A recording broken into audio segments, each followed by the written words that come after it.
moi, être engagé, c'est se dire qu'on est tous dans le même bateau pour quelque chose et que du coup, son action va compter, sa propre action va compter. Et comme on est tous sur le même bateau planète Terre, en fait, on est tous engagés, malgré nous. Donc après, tant pis pour ceux qui ne s'en rendent pas compte, mais ils sont engagés avec nous. Et je fais des documentaires sur l'écologie, mais pas que, sur le déclic, sur la transition extérieure et intérieure, les deux vont ensemble. Mon initiative positive, en tout cas là où j'essaye d'être utile, c'est en faisant des films, des documentaires sur l'écologie. Mais en fait, c'est juste des documentaires sur l'être humain et son rapport au vivant, qu'il soit humain ou non humain. Parce qu'on peut être violent avec les animaux et puis on peut être violent avec les êtres humains aussi. Donc ce qui m'intéresse et la question à laquelle je réfléchis sans avoir encore de réponse, c'est pourquoi on en est arrivé là déjà, et puis dans quelle mesure être violent envers quelqu'un pour lui expliquer qu'il n'a rien compris, c'est pas reproduire le système, quoi. L'impact positif dont je suis le plus fier, c'est tous les gens qui me soutiennent. Je suis fier d'eux en fait. Je suis fier d'eux parce que quand je me suis lancé sur internet, personne ne me connaissait, je suis toujours pas très connu, mais il y a des gens qui quand même se sont dit ok, les questions qui se posent me touchent, font vibrer un truc en moi, je prends le risque de lui donner de quoi avancer chaque mois sur Tipeee, voilà, même si, et puis on verra bien ce qui se passera. Et c'est un risque que des gens sont prêts à prendre, et je suis fier d'eux en fait, je suis fier de ce courage-là, et je leur en suis éternellement reconnaissant.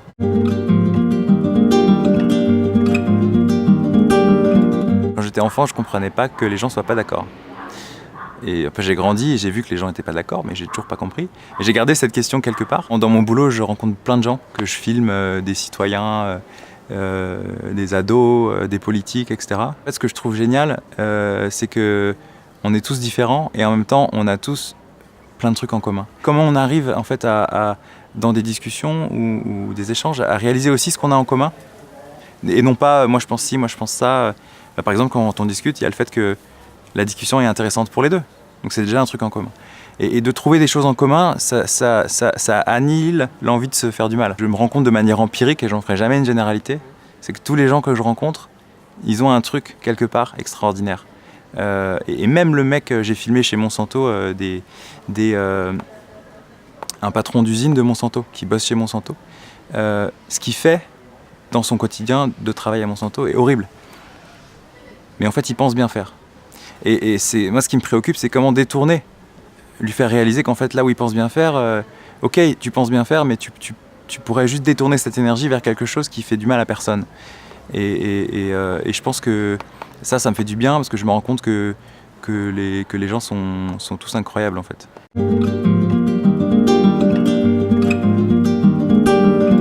Quand je fais mon travail et que je rencontre des centaines de personnes pour les filmer, discuter avec elles, et puis dans des trains, en allant à des tournages, etc., c'est que je me rends compte qu'en fait, tout le monde est curieux.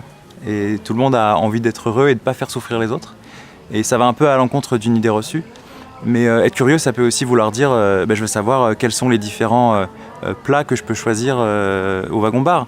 Mais en fait, cette curiosité-là, c'est la flamme qui est là, en fait. Donc s'il est curieux de ça, ça tient qu'à nous de jouer en discussion pour que sa curiosité s'étende à autre chose.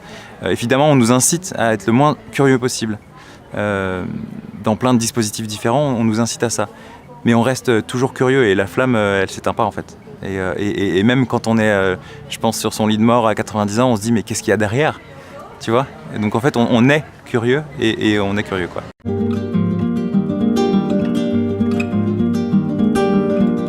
Ce que ça m'a fait réaliser en fait de rencontrer tous ces gens, c'est qu'en fait on a tous des contradictions, et y compris moi-même. C'est peut-être le truc que j'ai mis beaucoup de temps à accepter. Et depuis que je l'ai accepté, c'est beaucoup plus simple pour parler aux gens sans les juger, sans être moralisateur. Parce que quand on est moralisateur, on recule le moment de la prise de conscience de l'autre. Et c'est un échec, du coup.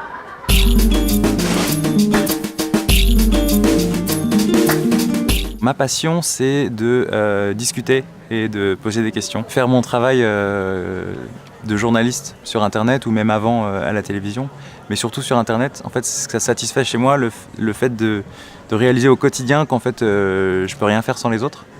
et que c'est les discussions qu'on a là et que j'ai au quotidien qui font que j'arrive à faire ce que je fais. Et je crois pas du tout au mythe du self-made man, c'est une belle connerie.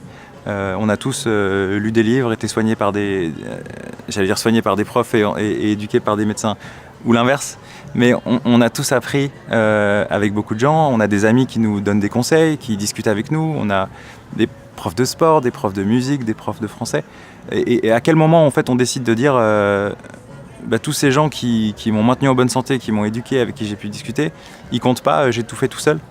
Voilà, moi la série Next, j'ai discuté avec des centaines de personnes pour en arriver là.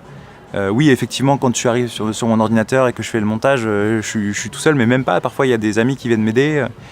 Et c'est peut-être moi qui y passe le plus de temps, mais le temps, c'est pas de l'argent et j'aurais rien pu faire sans tous les autres.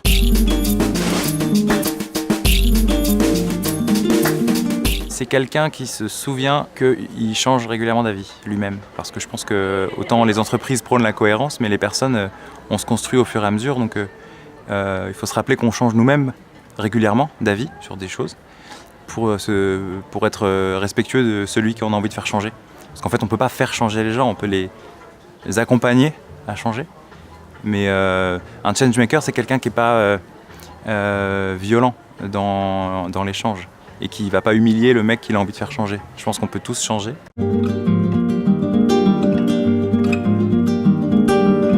Rester mobile intellectuellement pour être plus réactif tous ensemble, quoi. J'ai toujours eu peur des consensus. À un moment donné, on a cru que la Terre était plate et tout le monde était à peu près d'accord.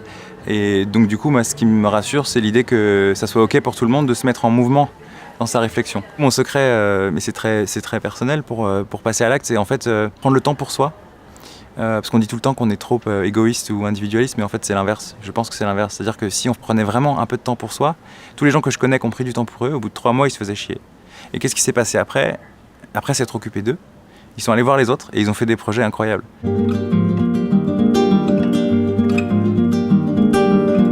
En fait, ça peut paraître étonnant parce qu'aujourd'hui je fais des films sur l'écologie depuis 10 ans, mais il y a 10 ans, j'en avais rien à foutre. Mais pour autant, je faisais pas n'importe quoi, je jetais pas de l'essence dans le gazon. Du coup, ça m'a toujours préoccupé. Qu'est-ce qui a fait que pendant les 3/4 de ma vie, je m'en foutais, sans forcément faire n'importe quoi, je le répète, et pas prendre l'avion tous les jours. Et qu'à un moment donné, j'ai eu un déclic. Et moi, ça a été la peur. J'ai vu une photo sur un site toute bleue d'une banque de graines à côté du Svalbard, à côté du Groenland, sur le Svalbard. Et je me suis dit, mais c'est quoi ce truc magnifique? C'était beau. Et j'ai lu et c'était marqué Arche de Noé végétale. Et j'ai lu et j'ai compris que c'était pour stocker toutes les graines du monde qui avaient disparu. Et donc j'ai creusé, j'ai démêlé le truc et je me suis rendu compte qu'en fait on avait perdu les 3/4 des variétés de semences et qu'en fait ça pouvait mener à une extinction des espèces et pas que de la nôtre, par des crises alimentaires, quoi.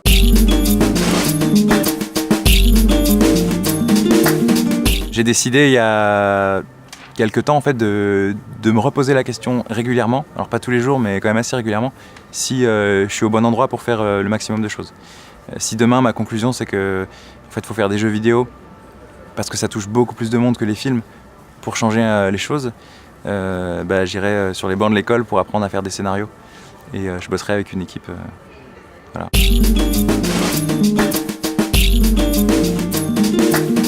Si j'arrive à 80 ans, malgré l'effondrement, il y a une chose que j'espère, c'est d'avoir réussi à pousser l'idée qu'en fait l'autre dont on a peur, c'est d'abord nous-mêmes.